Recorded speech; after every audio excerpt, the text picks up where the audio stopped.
Good morning, everyone. Thank you all so much for joining me today on this beautiful Friday morning. It is so beautiful outside. So thank you all for spending your morning with me. I'm so super excited to be here with you all. And it's a fun month. This month is packed with so much happening. It's Asian American Pacific Islander month, and I'll give you guys more information on that.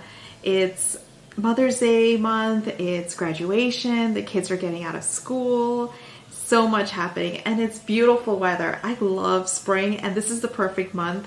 It just feels like right every single day. So lots to talk about and lots to just enjoy and celebrate for this month. And first, just a quick fact. Today is May 5th, and many of you might be hearing Cinco de Mayo.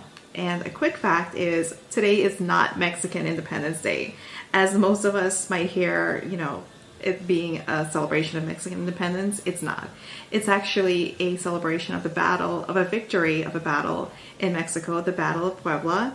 And in Mexico, it is a celebration of the military. So, quick FYI, just in case anyone didn't know. And as I mentioned, it's also Asian American Pacific Islander month. And this month specifically, I do connect a little bit more or feel that it's very important, particularly for myself, because of my ancestry. So I'll give you guys a quick background. I always get the question of where I'm from, or what's my nationality, or where was I born. So I'm Guyanese, and I'm from a country in South America called Guyana. And mostly everyone is not really familiar where that is. Most people might think it's Ghana, which is a country in Africa, but some quick ways to kind of bring everyone up to speed.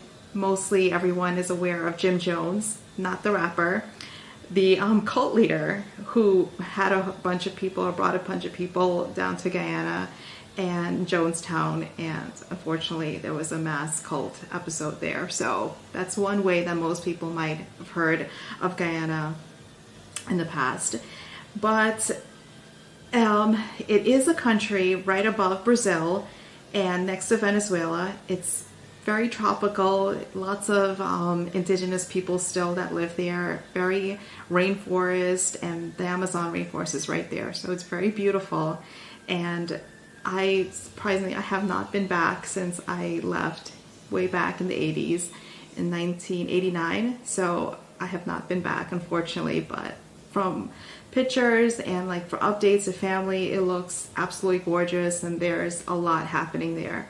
So today also, May 5th, is another special day because it commemorates or celebrated as Indian Arrival Day in Guyana. So I'll explain that to you guys. So Guyana is colonized, or was colonized, by the British, and nationalities or people from around the world were brought there from different areas in the world, particularly China, Asia, India, Portugal, and they were brought there as indentured servants. So today, May 5th, in 1838 marks the day of Indian arrival in Guyana. So people from India were brought there as indentured servants. They were taken from their homes back in India and brought there to work. So it's a strange day to seem to be celebrating because, you're taken from your homes way across the world and brought somewhere else to start a whole new life. And most people didn't go back, or they didn't, I don't think a lot of people were able to go back. So a whole new life was brought to the other side of the world, and new families and new life was started. So maybe that's the reason why it's celebrated, of the new life and generations that were formed in the new place of living now. So if anyone does have an explanation on that, please do share it, because I am very curious to know as well.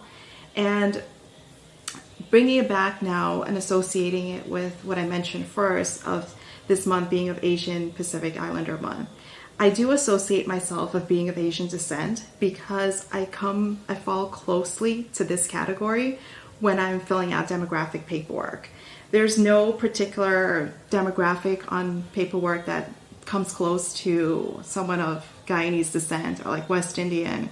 There's, you see Asian, you see the other other nationalities, but I feel like I fall into this category. And that's one point I wanted to bring up. I'm falling into a category or coming close to a category. So when researchers or when doctors or healthcare professionals are treating me or treating someone from my descent or my nationality, they're coming up with this information or basing it off of someone that falls into a certain category because it's similar.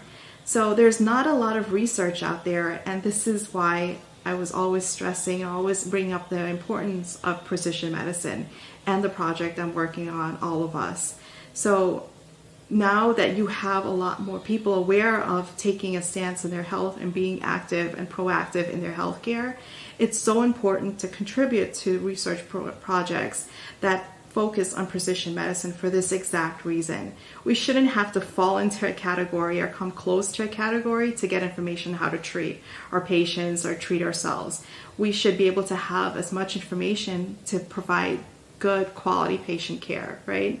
So this is why I'm so very passionate about this research program, and I will be sharing the links below on how you could contribute to it as well, so it could help you now and for future generations as well, and give you a lot of information on what precision medicine research does for our future.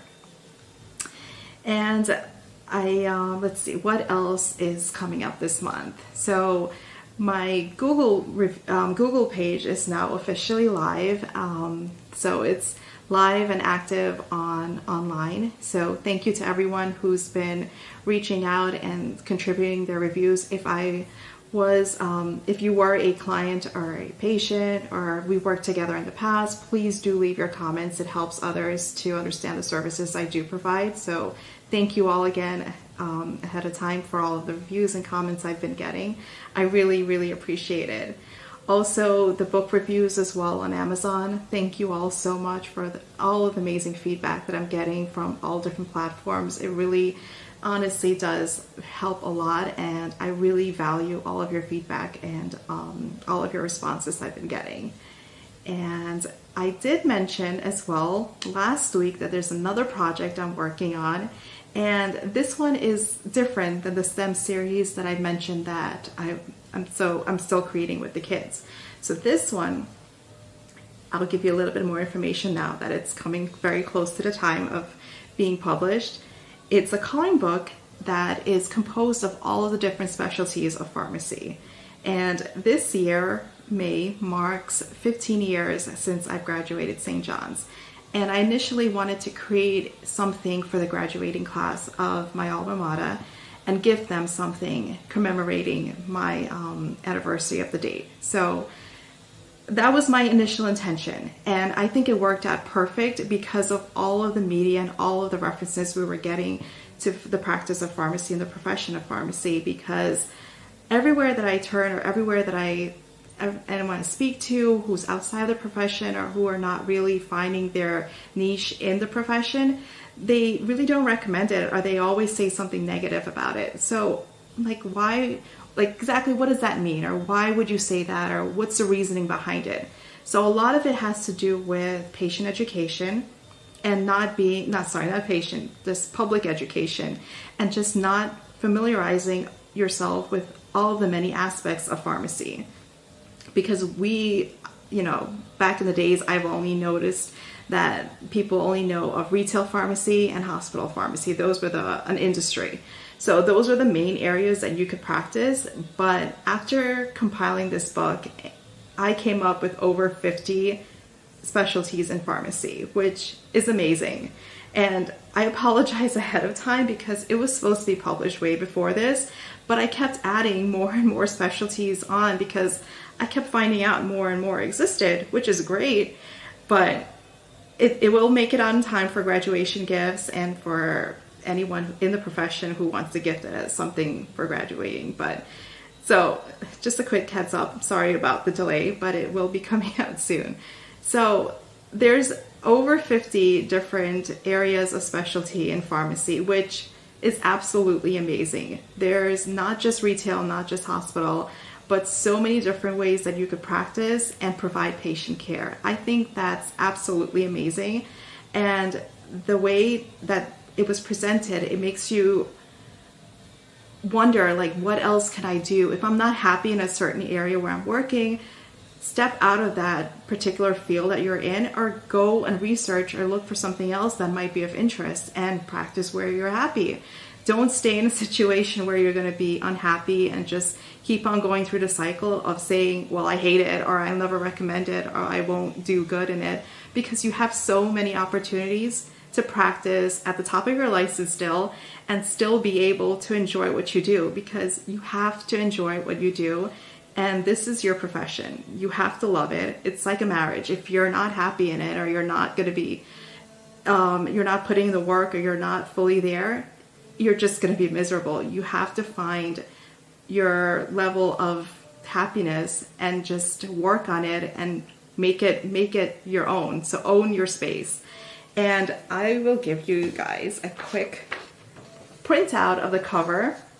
Sorry, it couldn't be the actual cover itself, the book itself, but this is what it looks like. It's a coloring book, a great stress reliever, because we all see those stress relieving coloring books with all the lines and all the intricate designs in there. So it's similar to that.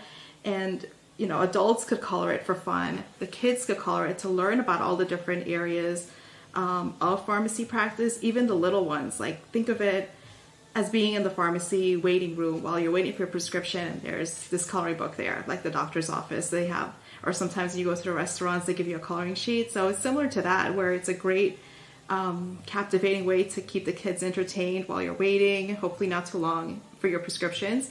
But lots of ideas to come out of it, but it's still changing and growing, as you can see. I just had to make revisions while I was submitting the piece for publication. So I intentionally left a page blank in there as well, because it has so much room to grow. There's so many areas still that could have a pharmacist in there owning that space and doing so many amazing things. So there is a page in there that is intentionally left blank for that exact reason. And that is my big reveal on that. So I will keep you guys all posted. I'll put the links below as well for the All of Us research program, the Amazon book link, the Google page, and when this does become available and live, I will put the link in there as well.